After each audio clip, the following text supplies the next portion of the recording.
When I was newly single after my 2-year relationship ended, I was back to living alone again and back to swiping on Tinder and all those apps. I had been single for a few months already, and I had met a few people in that time. During that time, I matched a girl on Tinder named Tracy, and she gave me her Snapchat, but it quickly fizzled out to her just watching my stories and not really communicating. That kind of used to happen all the time when I was in college, but now being in my late 20s using Tinder and just being reminded of how immature all this online dating stuff is, it feels a lot different at this age. I own a corner townhome in a little community. If you're wondering what I do, I'm an accountant. Good money, but miserably boring. After my ex moved out, I thought I would be ready for the privacy and peace and quiet, but I'd say after the first month, the novelty of that wore off. Maybe I'm more of a relationship person, or I just need people around, but being alone was getting to me. That's why I was constantly swiping on dating apps and trying to go on dates, just to get out of the house. This was last December. I posted something on my Snap story that had to do with Christmas, and guess who commented on my story? It was that Tracy girl who I hadn't spoken to in weeks. She struck up a conversation about us doing some Christmas-themed stuff together, and from there we started chatting for a bit. I suggested the most festive things I could think of: ice skating, going to the village, and looking at the decorations, but she suggested we decorate my Christmas tree. Firstly, I did have a fake tree, but it was up in the attic, so I told her I didn't have it up yet because it's kind of a two-person job getting it out of the attic. She said she'd gladly come over and help, so I figured why not.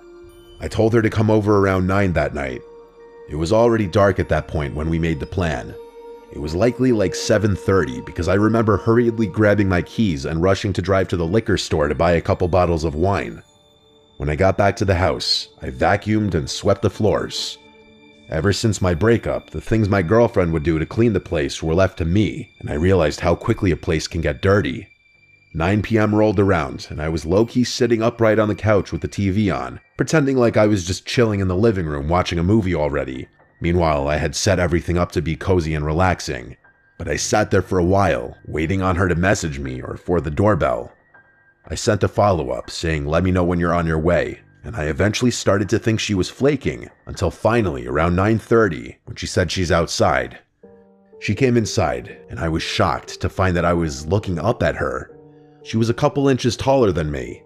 I'm 5'10", so she had to be at least 6 feet tall.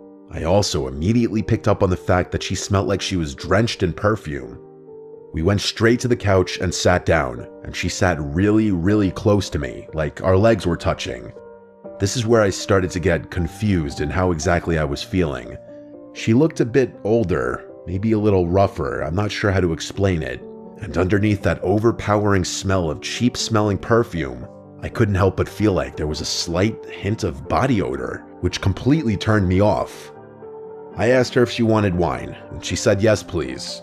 So I went and poured a couple glasses as we talked. Have you ever met someone for the first time that you'd been texting or DMing for a while, and when you finally meet, they just end up being nothing like you pictured in your head? That was pretty much this. Something about her felt off, like she lacked certain social cues. I handed her a glass of Merlot and we cheers each other. I shit you not, she almost immediately spilled a huge drop of red wine on my light blue couch. I composed myself, but I wanted to scream. I said it's okay, as I ran to the kitchen to get a damp paper towel and sponge. I ran back to the couch and blotted it as quickly as I could before it would settle. She kept apologizing, and I kept saying it was okay.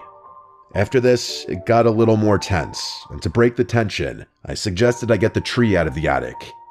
So I went up to the attic, slid over the giant box with all the tree parts in it, and started handing her down the pieces one by one, each piece getting bigger until we got to the biggest part, the part that I wouldn't be able to handle going down the ladder on my own. She grabbed it with ease. I had to remember this girl's size.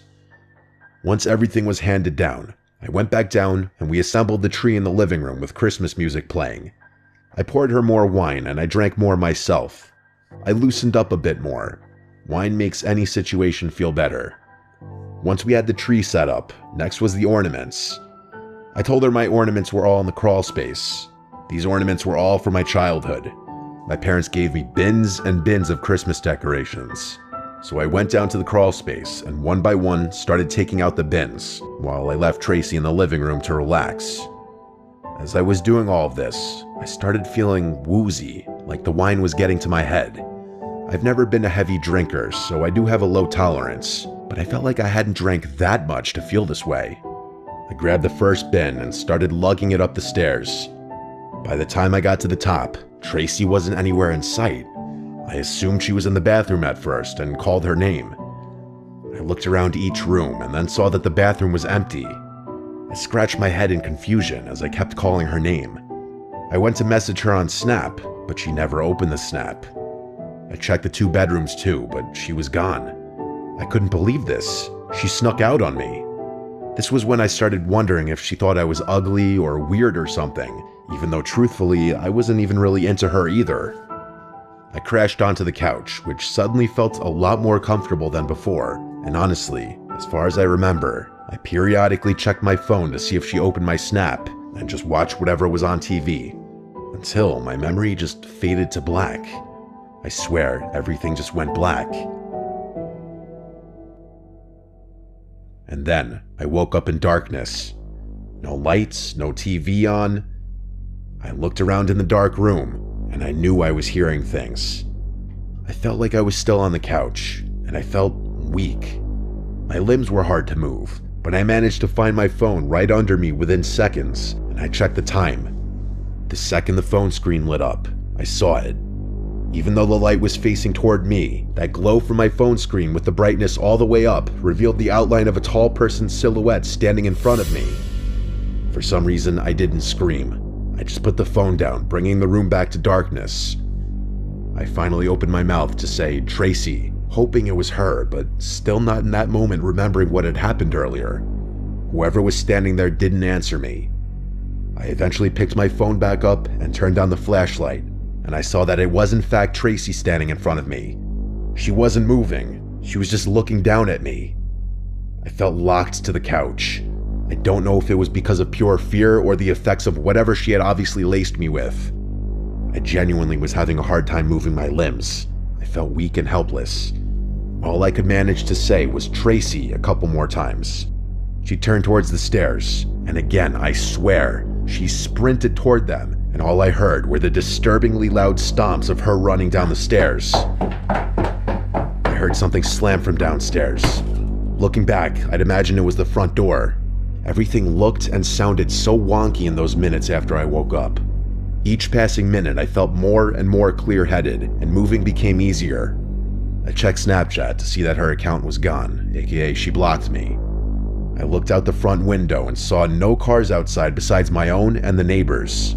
And then I realized I never saw the vehicle that she arrived in, or if she even arrived in one. I checked my entire home from top to bottom, checking for anything that could have been stolen.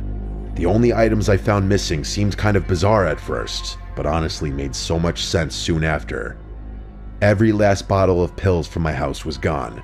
All my vitamins and supplements, my bottles of Adderall, and even the bottle of Oxy that I had prescribed but never fully used after a surgery, those were in the drawer next to my bed. I noticed a bottle of vodka was taken from my mini fridge in my room too, but other than that, I didn't see anything else that could have been stolen. Still, I called the police right then and reported the robbery. I gave the Snapchat username and explained that I never got her number or knew anything really about her identity minus the name that she gave me, which was Tracy Gibson. The police knocked on my neighbor's door since all of our homes are attached, even though it was like 1 a.m. With me standing next to them, they questioned if he'd seen or heard anything strange, to which he said no, he'd been asleep. After about 20 minutes, the police left. I made sure all of my keys were still in place so as to make sure she couldn't get back in. But other than that, this Tracy person disappeared without a trace. I knew her behavior was quirky and wonky from the first few minutes of meeting her, and it makes so much sense now. I won't even call it a theory because I just know this is the truth. I think that girl, or woman I should say, was older than she claimed, and she was potentially homeless with a serious drug addiction. I think she drowned herself in perfume to mask the body odor that was honestly still showing through. She laced my wine with something when I was in the attic clearly. I don't know exactly how long I was out, but it was enough for her to scour my entire home for any and all drugs and supplements. I still remember how disturbing of an image it was seeing her tall silhouette standing in front of me while I was just waking up on the couch. Honestly, after this, I didn't even decorate the tree that year.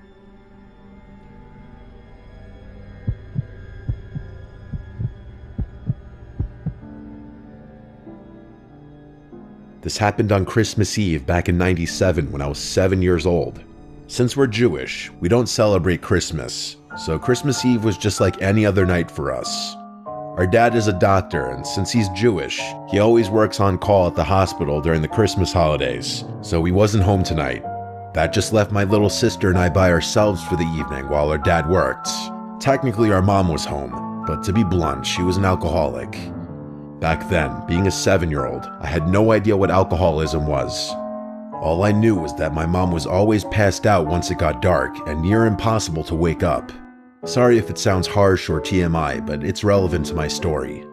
My sister and I were downstairs watching TV when we heard a knock at the door. Being the oldest, I went to see who it was. Our door had glass panes built into it, which made it easy to see who was on the other side. There was a man standing outside in a Santa suit holding a bag, and when he saw me, he smiled and waved at me to come to the door. I went near the door but did not open it, and I thought it was odd that someone dressed like Santa would come to our house out of anyone's house in the neighborhood. He said, "Hey kid, it's me Santa. Let me in, I'll give you your presents." I remember point blank telling him that Santa isn't real, and that if he was, he doesn't give Jews presents anyway. That's when he said, "Of course I'm real. In the past, I only used to visit Christian homes, but lately, I felt bad that Jewish kids never get any presents. So this year, I changed the rules so that you can get presents too." But I didn't buy it, and instead, I remember getting mad at him, arguing that Jews get presents, we just get them during Hanukkah and not on Christmas. The smile fell from his face, and all his jolly charm disappeared as he began demanding I open the door. I told my sister to dial 911, and the guy seemed to run away. We did call the cops. However, unfortunately, the operator didn't understand what we were saying. Looking back, I think she may have thought we were just little kids excited that Santa Claus was coming to our house. Regardless, she didn't take us seriously, and instead just told us that this number was to be used for emergencies only before disconnecting the call. My sister and I now got really scared because we didn't know who else to call. Since we were only 4 and 7, the only numbers we knew how to dial were our home number and 911. And since this is the 90s, my dad didn't have a cell phone yet, and I had no idea what the hospital number was to reach him there. And with our mom impossible for us to wake up, we were essentially on our own. We hoped the man wouldn't come back, but a few minutes later, he was knocking on the door again. He said he knew the cops weren't coming and to go ahead and let him in or we'd be in big trouble. My sister started crying and ran upstairs trying to wake my mom. Not knowing what else to do, I did the one thing that made sense to my 7-year-old brain. I grabbed a bunch of candles we keep for our menorah and lit them all, then ran below where the smoke detector was. I blew out all the candles quickly before tossing them all up to the smoke detector. Thankfully, they gave off enough smoke to set off the smoke alarm. As an adult, I realized how stupid this was, and fortunately, I did not accidentally set the house on fire. But at that time, all I knew was that the smoke alarm would instantly call 911 for me and send help to our home. There was a fire department not even 2 minutes from our house, so they got here pretty fast. My sister came downstairs, scared of the fire alarm, but I told her there was no fire and to not go outside, but instead wait inside with me. To my amazement, the guy still did not leave. Instead, the bastard ran to the firefighters, presumably telling them that he was glad they showed up. I remember that he claimed he was my dad, and that he dressed up like Santa Claus for Christmas Eve to surprise us. He explained that his suit didn't have any pockets to hold his keys, and that with the door locked, he couldn't get the door open to save us from the fire, so he begged the firefighters to break down the door. And surprisingly, the firefighters seemed to believe him. They were actually getting ready to break down the door, and told us to stand back, but we started crying, shouting at them that he's not our dad, that our dad is working at the hospital and that we have no idea who this guy was, and that we don't even celebrate Christmas. The firefighter who was about to break down the door thankfully stopped and listened to us. He asked, "You don't celebrate Christmas?" I told him no because we're Jewish, and showed him my kippah on my head as well as our menorah. I then broke down crying, explaining how I set off the smoke alarm to try and get help because the police wouldn't believe us, and to please not let the guy in. The firefighter thankfully believed me, and then asked the guy why Santa would show up to a Jewish home. I don't remember exactly what the guy said, but the firefighters clearly didn't believe him. Two of them wrestled the guy to the ground while the other called the police to come by. They also asked what hospital my dad worked at so they could let him know what was going on. The police arrived and arrested the guy, while another officer stayed with us until my dad came home and explained the situation to him. My dad was furious with our mom for being wasted and essentially sleeping through the whole thing, but mostly he was grateful that we were okay. As far as Christmases go, I was glad to have our usual boring and quiet Christmas the following year. To this day, I think being Jewish saved my sister and I's lives, because had we opened that door to let Santa in, there's a good chance that would have been our final Christmas.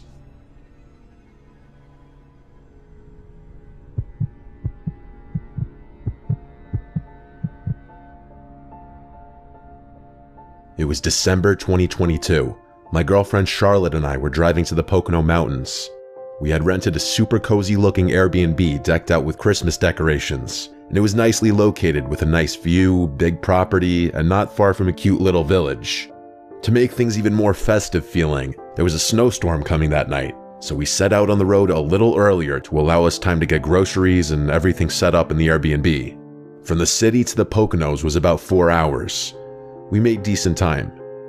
We stopped at a Family Dollar for some snacks and groceries, and then we went straight to the Airbnb. We turned towards the uphill gravel road through a clearing in the trees that led to the property. The house was surrounded by woods. It had a big deck with a hot tub on it, which was very appealing, especially the idea of sitting in it during a snowstorm. There were a bunch of Christmas decorations on the property, including some light-up reindeer, a big snowman, and big decorative candy canes lining the walkway to the front deck. We had to take a few trips to and from the car to bring everything inside. First impression, the place had a very comfy feeling as we expected from the pictures. It had a Christmas tree in one corner, stockings hung on the walls, and a bunch of smaller decorations scattered about. It had that very welcoming smell of wood that you'd expect in a country log cabin, though it was more so just a regular house. Then I realized why. There was a stack of logs next to a big fireplace in the living room. There were 3 bedrooms, though of course we only needed 1. We put our luggage and such in a second bedroom. I did the usual stuff like inspect the fridge, turn on the TV to see if there's cable or Netflix, and look out all the windows. There was an upstairs, but it was more of a loft with a pool table and a couple of couches. Then there was a basement. For the hell of it, I went down to check out the basement. It was fairly big relative to the size of the house. It felt disconnected from the Airbnb though. It wasn't furnished for hanging out in. It was dark and cold and felt more like a space to do laundry and a workspace. Then there was a knock at the front door. I hurried up to answer it, and there was a guy who looked to be in his late 40s. He was wearing gray sweatpants and a ripped up yellowish brown jacket. He smiled at me and said, "How are you folks doing?" I replied good and asked him if he was the Airbnb host. He replied he runs the place with his brother. I asked for his name, and he said Tom. Tom said he lives just up the road next door if my girl and I need anything. I thanked him, and then he walked away. I found it interesting that he knew I was with my girlfriend. Charlotte didn't come to the door, but maybe his brother told him about us. I did have a conversation with Mike, the host, about it being my girlfriend and I wanting to do something festive. It was pitch black out and it was snowing. We cranked up the heat in the house and started preparing the dinner we bought, which was chicken thighs, broccoli, potatoes, and cornbread. It was pretty grab bag. We ate on the couch with the Christmas tree lights on in the corner, giving the room a nice comfy glow as we watched the Polar Express. It was the only good Christmas movie on any of the streaming platforms. If you can't tell, we really love Christmas. After the movie, and when we felt we had digested enough, we went outside to the deck to hop in the hot tub. I turned on all the decorations and Christmas lights in the front yard, and as we sat in the hot tub watching the snowfall, it felt like bliss, until the bubbles on the hot tub stopped and it went silent. We heard unmistakable footsteps from somewhere on the property. Charlotte and I looked at one another. I asked her if I should shout who's there, but she said no. The footsteps moved further and further until they were no longer audible. I told Charlotte it was probably a deer, but deep down I knew those were the footsteps of a person. After the hot tub, we went to take a shower before bed. The hot water in the shower didn't last for more than maybe 2 minutes though. Something was wrong. When the water turned ice cold, we screamed and jumped out of the shower. I messaged Mike, the host, about it. He responded within half an hour saying that's odd and that he'll have a guy come and look at the hot water heater tomorrow. We went to sleep after our half shower. In the middle of the night, though, we awoke to very aggressive bangs on the front door of the house. Charlotte was shaking me, terrified. I said I'm gonna check who it is, but she demanded I stay in the bed and don't make a sound. Honestly, I was glad she said that. No part of me wanted to know who was at the door in the middle of the night. I think there were 3 sets of really loud and angry sounding bangs before they stopped. We sat upright for a few minutes in silence, whispering to each other. I went over to lock the bedroom door for added security, I guess. Minutes dragged along, but ultimately, after about half an hour of sitting wide awake, we eventually drifted back off to sleep. First thing in the morning, I messaged Mike again about the knocks at the door. He answered more quickly this time, seeming pretty confused like us. He basically said how strange that is. He didn't know why anyone would be roaming around late at night like that. He said if anything like that happens again, that we should alert the authorities. Honestly, not the most reassuring response, but I mean, he was right. What else could he tell us? Grab a gun and shoot whoever was at the door? I didn't want to keep complaining to Mike constantly, but I mean, these were some valid concerns I was bringing up to him. There was a lot of snow outside, and it was a dark, cloudy day. There were still some flurries falling onto the ground. I went out to wipe the snow off my Jeep, and while I was doing so, I noticed footsteps in the snow. They looped around the house. I remembered the knocks from the night before, and wondered if it was from the same person, but these footprints looked fresh, and it snowed all night. Surely the footprints from last night would have filled in by now. I heard footsteps approaching now, actually, and I saw Tom walking from around my car. I told him about the hot water heater problem, and that Mike said they were sending someone to take a look at it. He said he knew and that he was here to take a look at it, actually. I also told him about the knocks at the door last night and the footprints in the snow. I even showed him. He looked at them and said there's a lot of strange folk out here that go snooping around at night. I asked if we should refrain from using the hot tub at night then, and he said no, that shouldn't be a problem. The people around here are harmless. He went inside into the house and walked around for a bit before walking down to the basement. He told me he'll have a look at the hot water heater. Tom seems like a weird dude, honestly. I messaged Mike saying Tom's here now checking out the water heater. Mike replied back asking, is Tom the name of the plumber? And I replied, no, your brother. He replied, what do you mean? He said he's my brother? It started to click in my head. I responded, do you have a brother named Tom who runs this Airbnb with you? And he replied, no, who is this person? I hurried to Charlotte and told her to collect her things quietly. We need to get out of here. As quickly as we could, we packed our bags, grabbed all of our stuff, and brought it outside to the car in one trip. I'm sure we left behind a charger or something small, but who cares? We got in my car, and when I started it, I looked in the rearview mirror and saw Tom quickly approaching the rear of the Jeep. I put it in drive and drove out of there as quickly as I could. When we were back on the road, we called Mike and explained everything and told him he needs to call the police now. He didn't stay on the line with us for long, but 20 minutes later, he called us back. We were in the car still. He said the police were there now and didn't see anyone in the house. Mike was on his way to the house as well, but he was mostly calling to get more details from us. We drove around the area and explored just as a way to calm our nerves after what just happened. After a few hours, we drove home. Mike messaged me later that night updating me and apologizing for everything. He said he didn't know anyone who resembled my description of Tom. What disturbs me is that man was watching us the entire time, from the moment we arrived to when we were in the hot tub, and he was probably the one banging on the front door in the middle of the night. Who knows what his intentions were? It's a good thing we left when we did, though.